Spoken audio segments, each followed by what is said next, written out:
سڵاتان لەبێت بینەرانی ئەزیز بەهۆی ئەو ڕێکاری تەندروستیانەی کە گیرانە بەر بۆ خۆپارێزی لە ڤایرۆسی کۆرۆنا لە نێویشاندا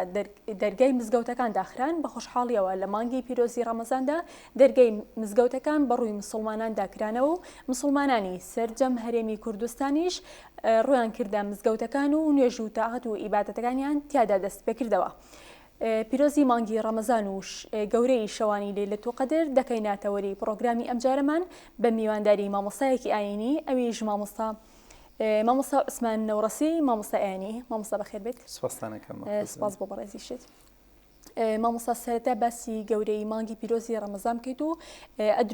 ئەجر و پاداشتی ڕۆژەوانان لای خۆی گەورە. بسم الله الرحمن الرحيم الحمد لله رب العالمين والصلاة والسلام على رسوله الأمين محمد وعلى آله وصحبه أجمعين. مانگی ڕەمەزان تایبەتمەندیشی گەورەی هەیە هەم لە بوعدی ئیمانیەوە و هەم لە بوعدی مرۆڤایەتیەوە. لە بوعدە ئیمانیەکەیەوە دەرفەتێکی باشە بۆ ئەوەی کە مرۆڤ بتوانێت عیبادەتی زیاتری تێدا کۆ بکاتەوانێ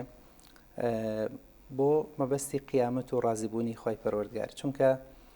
وەکو لە فەرمودەی پێغەمبەر عەلەیهی سەڵات وەسەلام هاتووە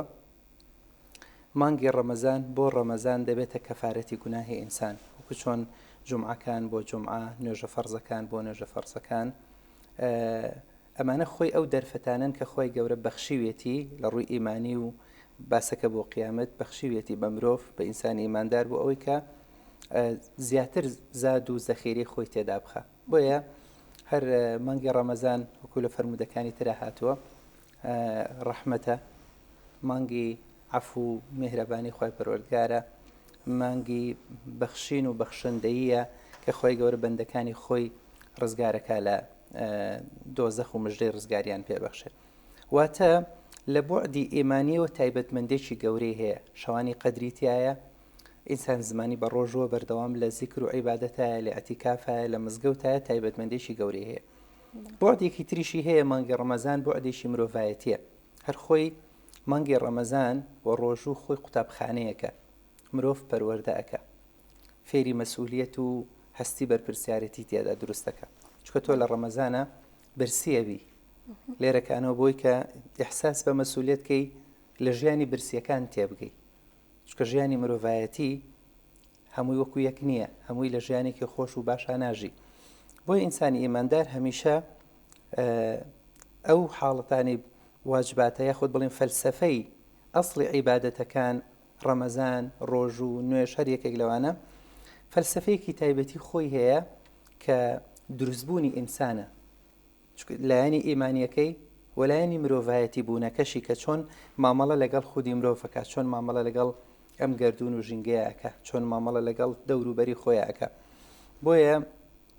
هەم لە ڕووی ئیمانیەکەوە ڕەمەزان تایبەتمەندێکی گەورەی هەیە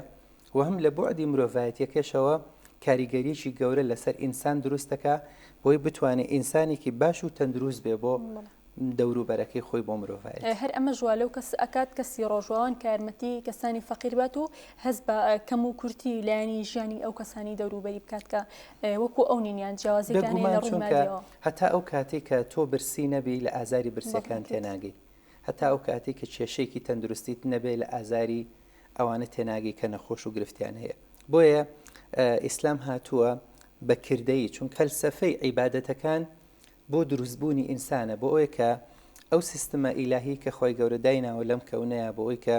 مرۆڤ بە تەندروستی ژیان ممارەسە بکە، خۆی عیبادەتەکان فێر دەکا. هینا خۆی عیبادەت بۆ ئەوە نیانی کە خۆی گەورە تۆ پێویستی بەوە بێت و پێی گەورەتر ببێت و زیادکایە کەمکە. نەخێر، بەڵکو عیبادەتەکان مرۆڤ دروست دەکەن. تۆ لێرەکانەوە لە هاتوویت هەستی بەرپرسیارەتی تایە، خۆی گەورە ژیری و عەقڵی بە ئینسان بەخشیوە بۆی کە تۆ لە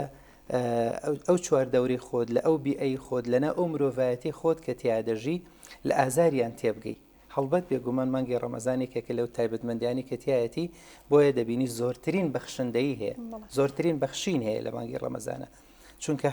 هەستەکەوە لە بوعدە ئیمانیەکەشەوە. هەڵبەت پێغەمبەر عەلەیهی سەڵات وەسەلام هەڵی زۆر هەڵی ناوین بۆی کە تۆ کاتێک ئیفتار بە ڕۆژەوانێک دەکەیتەوە تۆ ئەبیتە سەبەبی ئەوەی کەسێک تێر بکەی خێر و ئەجرەکەی چۆن چۆنیە. کەسێک کە خواردنێک ئامادە ئەکادیان هەر شتێک بێت بۆ خواردن کە ئامادەکات دەوترێت کە خێری ئەوەنە کەسی تریانی ئەو کەسە دەستی ئەکەوێت کە ئەو کەسە فتاری پێکاتەوە بەربانگی پێ خێری عیبادەتی ئەویشی بۆ نووسێ و بێ ئەوەی کە لە خێری ئەو کەمتر بێتەوە هەر قەولێکی قسەیەکی شێخ عەبدولقادر گەیلانی هەیە زۆر گەورەیە لەم بابەتەیە کاڵێ لقمەیەک لە سکێ بۆ سکێکی برسی واتە تێرکردنی مرۆڤێکی برسی باشترە لە دروستکردنی هزار مزگەوت یعنی مزگەوت کە چەند مەکانەتێکی گەورە و پیرۆزی هەیە بەڵام تێرکردنی برسیەکان و یارمەتیدانیان ئەوەندە بابەتێکی گەورە و گرنگە. بەڵێ مامۆستا باسی ئەومان بۆ کە تا چەند خۆشحاڵم بەکردنەوەی دەرگای مزگەوتەکان لە مانگی پیرۆزی ڕەمەزاندا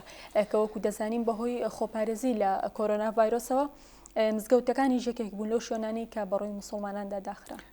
مزگەوتەکان تایبەتمەندێکی گەورەیان لە هەست و شعور و نستی ئینسانی ئیماندارە هەیە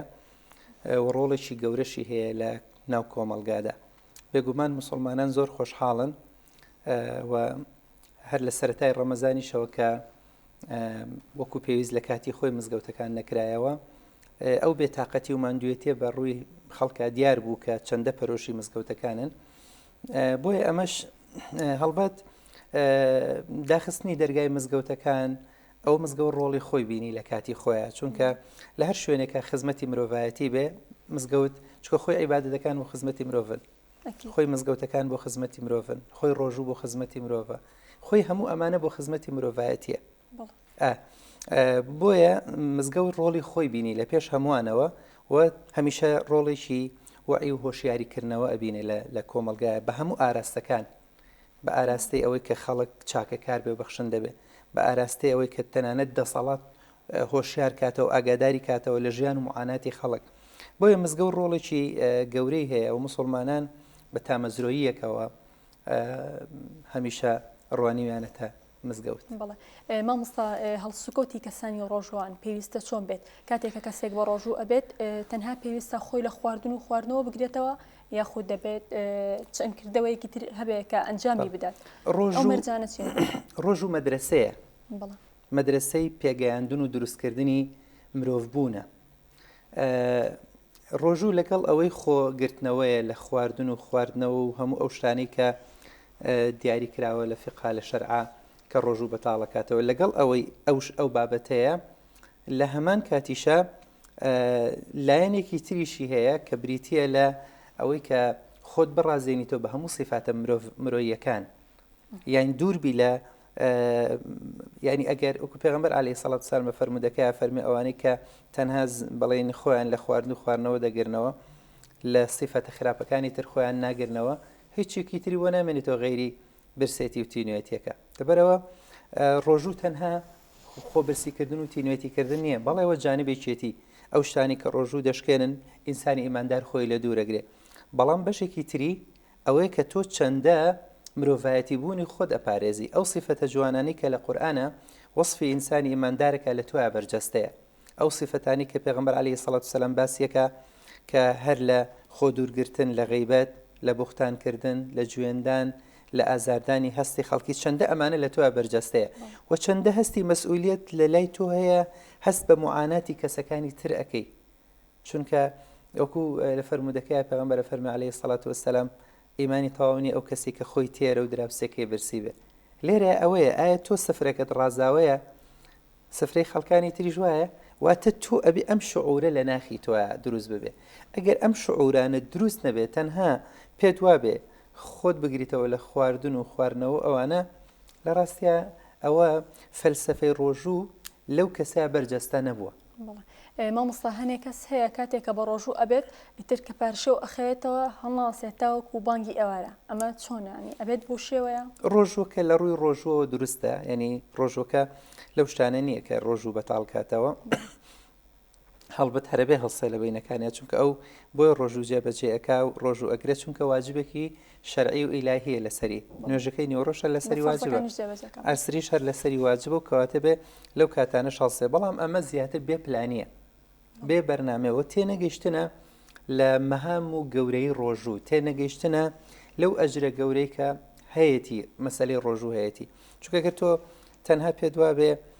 ڕۆژوەکە بەو شێوازەیە بگری پلانێکت نەبووە بۆ چونکە ئامانج لە ڕۆژوو چییە؟ ئامانج لە مانگە کۆکردنەوەی زادە بۆ قیامەتت، نزیک بوونەوەی بەندەکانە لە خۆی پەروەردگار. ینی تۆ تەنها ئینسانی ئیماندار تەنها بە فەرزەکان و بە واجباتەکان ئیکتیفا ناکە کە خۆی لە خۆی پەروەردگار نزیک خاتەوە، چونکە ئەوکو لە فەرمودەکەی پێغەمبەر هاتووە عەلەیهی سەڵات وەسەلام بە فەرائیزەکان نوێژ ڕۆژوو ئەمانە مرۆڤ نزیکە بێتەوە، بەڵام ئینسانی ئیماندار بە سونەتەکانیش بە ڕەفتارە جوانەکانیش بە کارە باشەکانیش هەمیشە خۆی لە خۆی پەروەردگار نزیکە خاتەوە. بۆیە ئەوە بێپلانیە و تێنەگەیشتنە لە گەورەی مانگی ڕەمەزان لەو ڕۆژوە لەو دەقە و سەعاتانی کە تۆ تایە ئەژی لەوەی کە تۆ کاتێک دێتە پێشەوە قیامەتێک دێتە پێشەوە چەندە حاجە و پێویستیت بە ئەو سەعاتانە هەبووە بۆ عیبادەتانە هەبووە لە کیسی خۆت داوە زیاتر ئەو لایەن ئەگرێت. مامۆستا باسی گەورەی شەوی قەدرمان بۆ بکەیت کە ئەو دەشەوی کۆتایی مانگی پیرۆزی ڕەمەزان دەوترێت کە ضرورە زیاتر شەوە تاکەکان دابنیشیت و نوێژی تاعاتی ئیبادەتی زیاتری تیا بکەیت کە گومان دەکرێت لەو دەشەوە شەوی لەیلەتول قەدر بێت. باسێکی گەورەی شەوی لەیلەتول قەدر خۆی ڕەمەزان تایبەتمەندی و گەورەی مانگی ڕەمەزان بریتیە لەوەی کە قورئانی تیادا بەزیوە. شەوانی قەدریش طبعاً کە ئەوەی کە ئینا ئەنزەلناه فی لەیلەتی القەدر شەوانی قەدر ئەوە بەخۆی گەورەی قورئانەوەیە. بۆیە ئەو دەشەوەی کۆتایی کە بەڵێن موسڵمانان زیندوویەکەنەوە لە مزگەوتەکانە تایبەتمەندیشی گەورەی هەیە لە ڕووی عیبادەتەوە وەکو لە ئاەتەکە ئەفەرمێ باشترە لە 1000 مانگ ئەو شەوە گەر ئینسانی ئیماندار بە قسمەتی بێ، بەڵام دەبێ موسڵمان تایە کارکە بەندایەتی ئەنجام بدا، نە ئەوەی چووکە زۆر جار خەڵکێک ئەوانی کە لە ئاستێکی هۆشیاریان بەرزنێ لە ئاستی دینیە وازانێ بێ بۆی بگەڕێ وازانێ علامەت و نیشانەیەکی هەیە نەخێرە چ شەوێک بێت ئەو شەوە تۆ شەوانە زیندووەکەیتەوە بە بەندایەتیکردن بەمانەوە لە مزگەوت شەرنی تەنها لە مزگەوتیش بێ لە ماڵەکەی خۆتا بە نسبەتی ئافرەتانە بەڵێ دەتوانن لە ماڵەوە قورئانە خوێنەی دوعا ئەەکەی هەر یەکێک لەمانە بەڵێن تۆ تایبەتمەندی خۆی هەیە و لە شەوانی قەدرا لەبەروی تۆ ئەم شەوە شەوێکە باشترە لە 1000 مانگ کەواتە تۆ ئەلێرەیە دەرفەت لەوە ئەگری چونکە ڕەمەزان وتمان کۆمەڵی تایبەتمەندی خۆی هەیە یەکێک لەو تایبەتمەندیانی کە تایە زۆر گەورەیە بریتێ لە شەوانی قەدر بەهۆی نزولی قورئانەوە دابەزێ. لەبەرەوە شەوانی قەدر دەرفەتێکی زۆر باشە هەم بۆ عیبادەتکردن و هەم بۆ بەدەستهێنانی زانست و زانیاری لە بواری شەریعەت لە بواری دینەکەت، چونکە هۆشیاربوونەوەی مرۆڤ لە بوارە ئاینیەکەیەوە زۆر گرنگە. هەر ئەو هۆشیاریش وە لە مرۆڤەکە کە مرۆڤێک بێ بتوانێ کاری باش لە نێو مرۆڤایەتیدا ئەنجام بدا، چونکە زۆر جار ئێمە هەڵە حاڵی بوونێکمان هەیە لە دینی خۆمان لەبەرەوەی کە وەکو پێویست لە دین حاڵینین دین کورتەکەینەوە لەسەر نوێژ و ڕۆژ و کۆمەڵێک لەم شائیرانە، بەڵام لە ڕاستیە دین خۆی مرۆڤایەتیە، دین هەستێکی بەرزی مرۆڤایەتیە، دین هەستکردنە بە برسێتی خەڵک، هەستکردنە بە موعانات و ئازارەکانی خەڵک، دین یارمەتیدانی خەڵکە، بەدەمەوە بوونی خەڵکە، چارەسەری کێشەکانی خەڵکە، دین ڕەحمەت و جوانی و میهرەبانیە، چونکە پێغەمبەر عەلەیهی سەڵات وەسەلام خۆی ڕەحمەتێک بۆ مرۆڤایەتی، قورئانیش هەر ڕەحمەتێکە، نیظام و سیستەمێکە بۆ کۆی مرۆڤایەتیە. یعنی قورئان بەشێک لە قورئان تایبەتە بە ئیماندار، ڕاستە بانگ و خیتابەکانی لەگەڵ ئیماندارە، بەڵام قورئان خۆی ئەو نظام و سیستەمە ئیلاهیە بۆ کۆی مرۆڤایەتی بۆ خزمەتی مرۆڤایەتی هاتووە، وەکو چۆن پێغەمبەریش للعالەمینە ئەویش هەر بۆ مرۆڤایەتیە. مامۆستا پێغەمبەر درود و خۆر لەسەر بێ دەفەرمێت دوعاکردن کوڕۆکی عیبادەتە، پێویستە دوعا بە چ شێوەیەک بکرێت و لە چ کاتێکدا بەندەکانی خۆی گەورە دوعا بکەن و نزدا بکەن بۆ ئەوەی زیاتر لە خۆی گەورە نزدیک ببنەوە و ئەو ئاواتانێکە لە دڵیانە بێتە دی و لێ خۆشبوون بەدەست بێنن. خۆی عیبادەتەکان هەر یەکێک لە عیبادەتەکان گەورەی و گرنگی خۆی هەیە، قورئان خوێندن بێ، نوێژەکان بێ لە کاتی خۆیە، ڕۆژوەکەی کە ئێستا تایە بە ڕۆژوین، یاخود یەکێکی تر لە عیبادەتەکان ئەمی کە جەنابەت باسیەکەی بریتێ لە دوعاکردن. دوعا وەکو پێغەمبەر عەلەیهی سەڵات وەسەلام وەسفیەکە بە کاکڵەی بەندایەتی وەسفیەکە، چونکە لە دوعایە تەزەلول هەیە، یعنی لە بەرامبەری خالیقەکەتا خۆت بچووک، چونکە صیفاتی گەورەی گەورە داخۆ بە گەورەدانن تەنها شایستەی ذاتی حەق تەعالایە.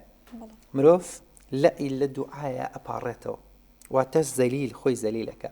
کە یەکێک لە ئامانج و فەلسەفەکانی عیبادەت بریتێ لەوەی کە تۆ فێری تەواضوعەکە لە بەرامبەری خالقەکەتە ئەبێت تۆ خۆت بەکەمەگری. بۆیە دوعا کاکڵی بەندایەتیە. لە هەمانتی کاتیشە یەکێکە لەو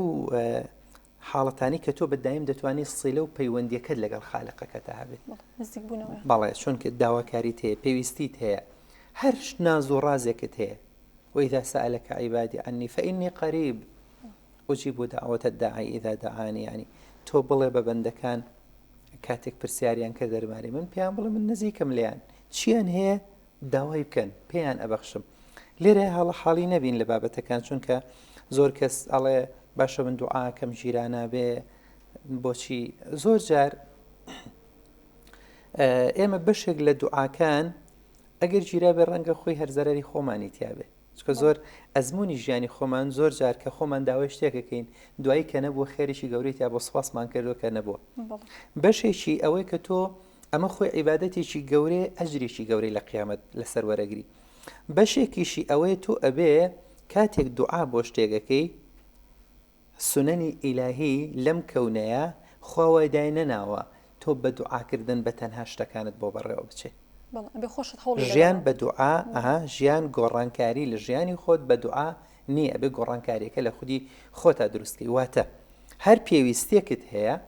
تۆ ئەبێ ئەو سونەنە کەونیە کە خوا دایناوە لەم کەونەیە دای بگریتە بەر پاشان دوعاکانی شەکەیت و لە خواشە پاڕێتەوە چونکە ئەسڵی ئەوەی کە کاریگەریەکی دروستەکە حەق تەعالایە. بنمونە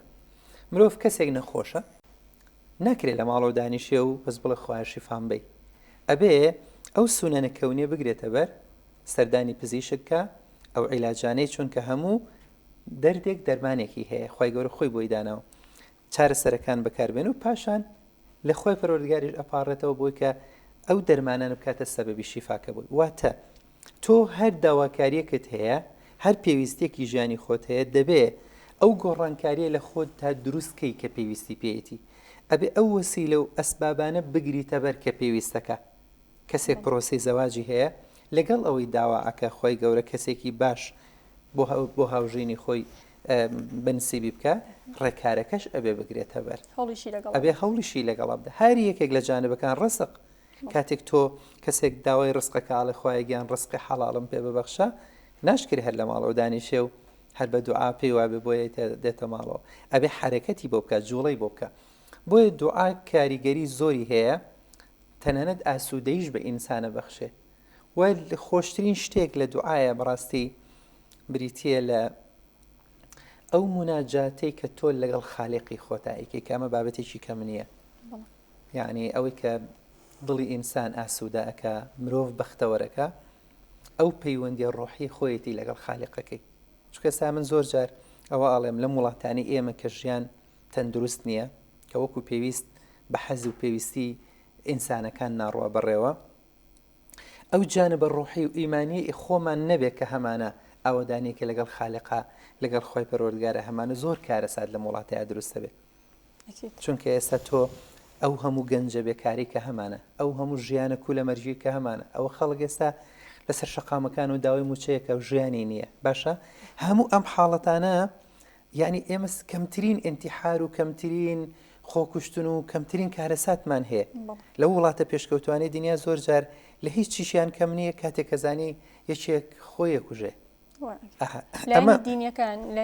ئەمە لایەنی ڕۆحیەکەیە. تۆ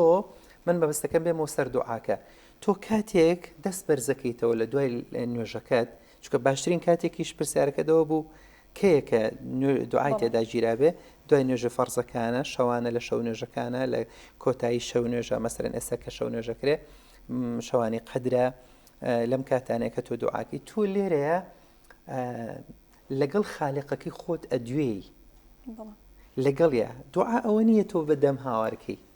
دەکرێت دوعای نازۆڕازێک بێت لە دڵی خۆتەوە ئێڵی بە خالق چونکە خی گەورە عەلیمٌ بذاتی الصدور ئەوەی لە بە خەیاڵ و خوتورە لە ناو ناخی تۆ ینی لە دڵتایە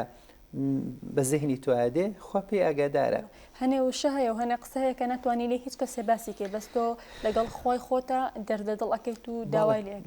بەڵێ ئەوەی ئەو مناجاتەیە ئەو ڕازەیە کە تۆ دەیکەی لەگەڵ خۆیە بێگومان خۆی پەروەردگاریش قبوڵیەکە چونکە خۆی گەورە زۆر بەڕەحم و میهرەبانە ینی ئەگە تۆ سەرنج بدەیتە قورئان لە هیچ شوێنێکی قورئانە خۆی گەورە وەصفی خۆی بە غاضب غەضبان تووڕە ناکە بەڵام خۆی گەورە لە سەرەتای هەموو سورەتەکان بە بسم الله الرحمن الرحیم دەست پێکە. پێناسی خۆی تەعالا چییە بۆ بەندەکان؟ ئەوەی کە ڕەحمان و ڕەحیمە میهرەبانە بەخشندەیە چونکە زۆر جار مەفاهیمی ئینسانی ئیماندار بەداخەوە ئەڵێم بۆ خۆی تەعالا تەشبیه نەبێ یعنی تەجسیدێکی خواکەین لە قاڵبێکی بەندەکانە بۆیە ڕوانین پەنا بەخوا خواوانییە زۆر جار حاڵەتێکی تووڕەیی توندی بێتەحملی ئەدەینە پاڵخوا بەڵام خواوانییە خوا وەصفی خۆی بە تووڕە ناکە بە وەصفی خۆی بە ڕەحمان و ڕەحیمەکە پێناسی خۆی لەو سورەتەی کە هەمیشە ئینسان لە نوێ ژایڵێتەوە الحەمدولله رب العالمین الرحمن الرحیم ئەمە پێناسی حەق تەعالایە بۆیە کاتێک بەندەکان دەچنە سەر بارماڵ و داوای لێ ئەەکەن لە ناو مزگەوتە لە هەر شوێنێکە لە هەر جێگەیەکە هەڵبەت هەموو زەوی مزگەوتە بۆ ئینسانی ئیماندار ڕوو ئەکاتە خۆی تەعالا و لێی ئەپارێتەوە خۆی گەورە بە ڕەحم و بەزەی خۆی دێ بەدەمیەوە یعنی زۆر جار من ئەوە ئەڵێم تۆ ئێستا کەسێکی ئێمە خۆمان کەسێکی گەورە تەشبیه بە بابەتەکە نەبێ بۆ تێگەیشتنی بەرامبەرەکە من ئەم قساکەم زۆر جار ئێمە تۆگەر کەسێک مەسەن تاوانێکی کردبێ کاتێک لەگەڵ کۆمەڵێکە ئەچن بۆ لای بۆ ماڵێک بۆ داوای لێبوردنی لێەکەن چونکە کۆمەڵێک هاتووە خۆشە بێ وایە تەشبیه بە بابەتەکە نەبێ ئەی حەق تەعالا کە صفاتی ڕەحمان و ڕەحیمی هەیە بەخشندە و میهرەبانە کاتێک تۆ ئەچیتە سەر بەرماڵ یان کۆبیتەوە لە مزگەوتەکان داوای لێ ئەەکەی من هاتووم لێم خۆشبی من هاتووم تاعاتەکەم من هاتووم احتراف بەبوونی تۆ ئەەکەم هاتووم پاڕانەوەکانم لێ وەرگری بێگومان خی گەورە زۆر بەڕەحم و میهرەبانترە بۆی کە وەڵامی بەندەکانی خۆی باتەوە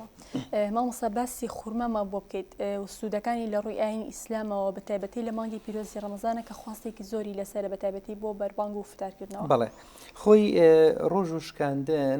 و شکاندن هەم بڵێن بە خورما سنەتە گەر خورمانە بوو بە ئاو ڕۆژۆکە ئەشکێندرێ ئەمە سنەتێکی پێغەمبەری خوایە عەلەیهی السەڵات وەسسەلام بێگومان زانستێش پشتڕاستی بابەتەکەی کردوتەوە چونکە هەموو ئەو شتانی کە دین گرنگی پێداوە و پێغەمبەرمان عەلەیهی السەڵات وەسسەلام بە وحیێکی ئیلاهی طبعاً بە زانستێکی ئیلاهی کە خۆی گەورە خۆی فێری ئەکا ئەو شتانی کە زۆر گرنگن لە زەمەنی خۆیان پیادەی ئەکا و هاوڵانی فێرەکە و دوایی بە ئێمە ئەگا دوجار زانستیش هەمیشە بە دوواداچوونی کردووە بۆ فەرمودەکانی پێغەمبەر عەلەیهی السەڵات وەسسەلام یەکێک لەو بابەتانە بابەتی مەسەلەی خوورمایە چونکە تۆ لە هەموو بابەتەکانەوە ئەگە تۆ سەرنج بێی لەم بابەتی کۆڕۆنایە ئەوەی کە پێغەمبەر عەلەیهی السەڵات وەسسەلام لە سەردەمی خۆیان ممارەسەی کردو کە مەچنە شوێنێکەوە ئەو پەتایی تیابێ و ئەوەی کە لەوێ لێنێتە دەرەوە ئێستا ئێمە دوای 1440 ساڵ هەمان ئەو یاسایەمان پەیڕەو کرد ئەمە ئەو گەورەی و زانیایی پێغەمبەری خوا عەلەیهی السەڵات وەسسەلام کە هەڵبەت خۆی پەروەردگار فێریەکە یەکێکی لەو بابەتانەش من هەمیشە متابعی بەرنامە پزیشکەکانیشم کردووە کە لە بواری تەندروستیە چەندە باسی گرنگی خوورما ئەکەن لەگەڵ ئەوەی کە سنەتی پێغەمبەر عەلەیهی السەڵات وەسسەلام و پێک هاتەکەی بۆ جەستەی ئینسان چ گۆڕانکاریەک دروستەکە وەخت چه پێویستێکی هەیە بە سوودیش ئەبەخشێ بە زۆر بەڵێ مامۆستا باسی خێر و سەدەقەمان بۆ بکەی لە مانگی پیرۆزی ڕەمەزاندا چ گرنگێکی هەیە و ئەو کەسانی کە خێر و خێرات و سەدەقە ئەکەن ئەجر و پاداشتیان لای خۆی گەورە چیە هەڵبەت تایبەتمەندیەکانی مانگی ڕەمەزان وەکو چۆن شەوی قەدرە وەکو چۆن قورئانە وەکو چۆن ڕۆژووە یەکێک لە تایبەتمەندیەکانیشی بریتە لە بەخشین پێغەمبەری خوا عەلەیهی السەڵات وەسسەلام بەخشندە بووە زۆر پێغەمبەری خوا عەلەیهی السەڵات وەسسەلام سەخی بووە بەڵام لە ڕەمەزانە سەخیتر بووە بەخشندەتر بووە وەکو لە فەرمودەکە فەرمێ باسیەکە بۆیە بەخشین لە مانگی ڕەمەزانە تایبەتمەندی گەورەتری هەیە خۆکارەکەشی ئەوەیە یەک کەسەکە لە حاڵەتێکی ئیمانی بەرزایە لە حاڵەتێکی ڕۆحی ئیمانی بەرزایە ئاسانتر دەتوانێت خێرکە ببەخشێ و خۆی برسیە هەست بە معاناتی خەڵکەکە زیاتر تێئەگا لە کەسەکان و دەتوانێت ببەخشێ و لە هەمان کاتیشە ئەجری گەورەشی تایە چونکە هەموو بەخشینێک یەک بەدە تا یەک بە حوسە هەتا ئەوەی کە خۆی گەورە خۆی مضاعفیکا و چەند باری کاتەوە بۆی خۆی پەروەردگار طبعاً پێبەخشێ مانگی ڕەمەزان ئەو تایبەتمەندێشی هەیە کە بێگومان لە ڕەمەزانە خێرەکان زیاتر زەکات الفطر خۆی سەرفترە ئەمە هەر خۆی تایبەتە بە مانگی ڕەمەزانەوە موسڵمانان زەکات دەرەکەن بەڵام ئەوەش کە گرنگە چەندە خێرە یعنی ئەمە خۆی یەکێک لە تایبەتمەندیەکانی ڕەمەزان مەسەلەی بەخشین چونکە تۆ لێرە حاڵەتی ڕۆحی ئیمانی ئەو حاڵەتە ئینەرژیت لەویە ئەوەندە بەرزە دەتوانی ببەخشی ئەو ماڵی کە بە زەحمەت بەدەستێناوە دەیبەخشی باشترین چونکە لە خێر و سەدەقەوە کە چی لای خۆت خۆشەویستە ئەوە ببەخشی ینی ئەمە جگەلەوەی کە تۆ دەتوانی ئەو کارە ئەنجام بدەیت بەڵام یەکشە زۆر گرنگە فەلسەفەی زەکاتیش بێتە جێگە فەلسەفەی سەدەقات ینی ئەوەی کە خێریشی گەورەی هەیە واجباتەکەی لە کۆڵەکە چووکە و کەسانی کەنیکەن کارەساتە چووکە ماڵ یەکێکە لەو جانبانی کە تۆ دەتوانی ڕەزامەندی بەکاری بێنی بۆ خزمەتی خۆت ڕەزامەندی خۆی پێ بەدەستبێنی بەهشتی پێ بەدەستبێنی چکە تۆ تەسەور کە دڵی کەسێک خۆشەکەی سکی کەسێک تێرەکەی عایلەیەک و خانەوادەیەک دڵخۆشەکەی بە تایبەتی لەم ئەزمەی حاڵەتی ئێستاە کە وجودی هەیە تۆ بتوانێت سفرە خوانێکی دراوسێکت خزمێکت مناڵەکەت کوڕەکەت کچەکەت براکەت خوشکەکەت هەر کەسێکە چونکە ئەمە زۆر جار ڕەنگەوە تێگەیشتی بین سەدەقەت تەنها ئەوەی کە بیبەخشی بە دوور نەخێر تۆ چواردەورەکەی خۆت لە خزم و نزیکەکانت دراوسێکانی خۆت کە ئاگاداری 100% ئەمە هەژارە سفرەکەی وەکو پێویست نییە مناڵەکانی نێنتوانیەوە پێداویستیەک بۆ ئەم بەرە جەژنانی خۆیان دابینگەن تۆ بۆی ئەەکەی خۆی ئەمە فەلسەفەکەیەتی کە جێ خۆی بگرێ ئەمە زۆر جار فەلسەفەی جێ خۆی ناگرێت فەلسەفەی زەکات ئەسڵ ئەوەیە کە تۆ بتانی ئەوانەی کە حاجیان پێیەتی خەڵکێکی زۆر کە نیەتی زۆر نەبووە ئەوەندە عزەتی نفسی هەیە بشمرێ لە برسا ناتوانێت داوایکە ئەبێ ئەم فەلسەفەی خۆی جێبەجێ ببێ و مامۆستالەوەی چەند کەس کەسانی دوور نەزانی وەزعیان چۆنە بە تەواوەتی لیان تێنەگەیت بەڵام کەسی نزیکی خۆت خوشکتە براتە دراوسێتە لە معاناتیان زیاتر تێگەیت ئەزانی سفرەخوانیان چۆنە زیاتر ئەتوانی یارمەتی ئەوان بێت ئیتر بۆ دوورەکان بەڵێ ینی گرنگ ئەوەیە تۆ فەلسەفەکەی بێتە جێگە ئامانجەکەی خۆی ئەو کەسانی کە زۆر نەبوون ناتوانن داواش ناکات چونکە ئەمە ڕاستیە کە خەڵکی ئێمە زۆر جارێمە خۆمان خەڵک فێری سوالەکەین زۆر جارێمە خەڵک فێری سوالەکەین بە ناوی خێرکردنەوە ئەوەی کە مەسەلەن ئەوانەی کە لە دێنە لە بەردەمی مزگەوتەکانە سوالەکان هەمویان فەقیر نین تێدایەتی ڕێژێکی کەمی تایە دێ دەست پێەکە بەڵام دوجار جاری یەکەم و دووەم و سێمەکەی لەبەر هەژاری پێویستەکەیتی دوای ئەبێ بە پیشە ئەیکا بە پیشە تۆ هەر مزگەوتێک ئێمەوانی کە سەرنج بداهی وایە لە دەیانجار ترازاوە هەر ئەی بینین بۆتە مشتری مزگەوتەکە بەڵێ ئەمە بۆتە کاسبی هەمووی تیاندایە خانووی باشی خۆی هەیە تیاندای دوو خانووی هەیە تیاندایانی هەمووی دەوڵەمەند ئەمانە خێرکردن بەمانە یەخ جاری وایە گەنجێک مناڵێک تازە دەست پێەکە دێ پێدا لە ڕاستی ئەمە خێرکردنی ئەمە فێری کارێکی خراپ ئەمە هاندانی ئەو کەسانەیە کە زیاتر بەردەوام بن بەڵێ من یەک حاڵەتێکی ڤیددیویەکی پەروەردەییم بینی زۆر بەلامەوە جوان بوو پیاوێک بوو سواڵی ئەکرد بەرماڵ و بڵێن شتێکی دەستڕێکی ڕاخستە بوو کە خەڵک خێری بۆ تێکە گەنجێک بۆی کە ڕزگاری کا هەوەی هەم یارمەتی باوە هەم ڕزگاری کا لە شێوەی سوالکردنەکە چەپکە گوڵی بۆ برد لەسەر دەسڕەکەی داینا گوڵێکی هەڵگرتەوە و دینارێک مەسەر 1000 دیناری بۆ دانا دوجار کەسانێکی تر بوو بە گوڵفرۆش گوڵێکی ئەدا و 1000 دینار دوجار پارێکیشی هادە دەست و دوایی ڕۆژ سبێنی دیسان خۆی گوڵی هێنا تاوای لە هەو فێری ئیشکردنەکە بوو ئێمە زۆر جار لە بەخشینەکانمان لە ڕاستیە تووشی ئەوە ئەبین هەڵاکەین خەڵکی ئەبێ سەدەقەکردن ئەو سەکات شەرعی وا جێبەجێ ئەەکەی ئەبێ بگاتە دەستی ئەو کەسێک کە ئەوەندە عزەتی نەفسی هەیە داواناکە و تۆش بەو شێوازە ئیدەیتێ دەستی ڕاستێکە چە پێی نازانێ و کەرامەتی نەشکێنێ چونکە زۆر جار لە بەخشینەکانە کەرامەتی مرۆڤ شکێندرێ مامسابڕی ئەو یارمەتی کە کەسەکە ئەیدەت ینی کەم تا زۆر خێری و گەورەی خۆی هەیە ینی پێویست ناکە کە تۆ بڕێکی بە پێی توانای خۆتە پێغەمبەر عەلەیهی سەڵات وسەلام فێرمانەکە ئیتەقوا النار وەلەو بشقی تەمرە ینی خۆت لە ئاگر بپارێز ئەگەر بەلێتە خورمایەکیش ینی تۆ ئەوەندە شکەبەی خورمایەک شکەبەی خورمایەک شکەبەی لە مانگی ڕەمەزانە لە تێکی خۆت ڕۆژۆکی پێشکەنی لەتەکەی ئەدەیتە کەسێکی تر ڕۆژۆکی پێ بشکێنێ واتە خۆت لە ئاگری دۆزەخ بپارێزە بەم مقدارە کەمەش سەدەقە ئەوەی تۆ لە تواناتا هەیە هەر کەسە بپی توانای خۆی ڕەنگە تۆ کە توانای لە ئێستاە توانای با بڵێن بەنمونە 10,000 دینارت هەیە سفری ئێوارەی خانەوادەیەکی پێبڕازێنیتەوە کاریگەری بەقەی 100,000 و چەند 100,000 کەسێکی ترەبێت کە توانە و ئیمکانێتێکی باشتریە بێ لەو دڵی تۆ کە هاتۆتە دەرەوە تۆ ئەم یارمەتی ئەدەی ئەوەندە لە ناخی تۆ بە پاچی و بە جوانی بە ئامانجێکی مەزنەوە بەخشیوتە خێری ئەوی زیاتر هەیە لەبەرەوە هەر کەسە بەپێی تواناکەی خۆی تۆ لەسەرتە یارمەتی مرۆڤایەتی بەی هاوکاری کەس و دۆست و خزمەکانی خۆمان زۆر باشە مامۆستاگیان زۆر سپاس بۆ ئامادەبوونی لە پرۆگرامی ئەمڕۆماندا و سپاس بۆ زانیاری و سپاس بۆ وەڵامەکانیشت سپاسدانەکەم هیوادارم ببینم ببینێت نەمای خێر و بۆ هەر کەسێکە گوێی لەمانە و هەر عیبادەتێک کە ئەنجامەدا ئێمە ئەداتێکی خێر بووبینی